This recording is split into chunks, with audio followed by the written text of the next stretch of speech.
the language that the Saudis are using to describe Trump, saying that he's a true friend of Muslims. They even kind of lent support to his wall idea by bringing up a wall that they built to the north of the country.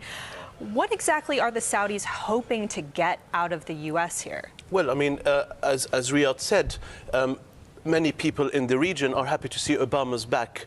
Trump is a new beginning.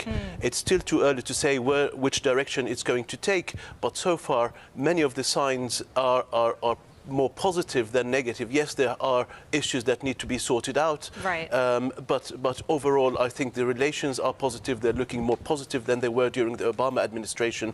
The important thing is Trump's stance on Iran. The Saudis and the rest of the Gulf, as Riyadh said, have this particular issue as the #1 priority, as well as, for example, dealing with Islamist extremists rather than Muslims, banning the Muslim Brotherhood and other extremist groups and going to fights against ISIS, Daesh and so on. But that fight should not affect the overwhelming majority of Muslims in the Arab world or the US. So things obviously look positive. There has to be a lot of overlap between Trump and the US Arab allies, right. and that continuous dialogue, I think, is very important to ensure that the relationships not only stay where they are, but hopefully improve.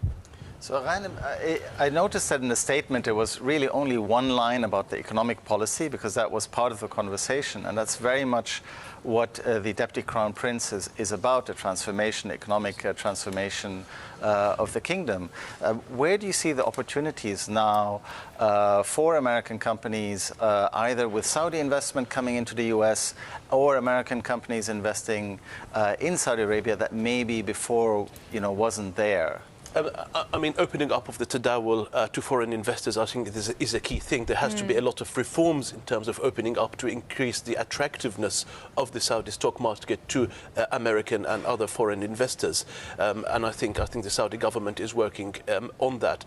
Aramco's IPO, potential investments in that field, as well as other fields. The Saudi market is a huge market, potentially not only in oil, but in terms of industries, in terms of other sectors. And once that opens up, there will be a lot of opportunities for the Americans to invest in Saudis. And naturally, the Saudis have a lot of investments, US investors, whether it's bonds or whether it's real investments in the US market. So it is potentially a mutual benefit for both the Americans and the Saudis.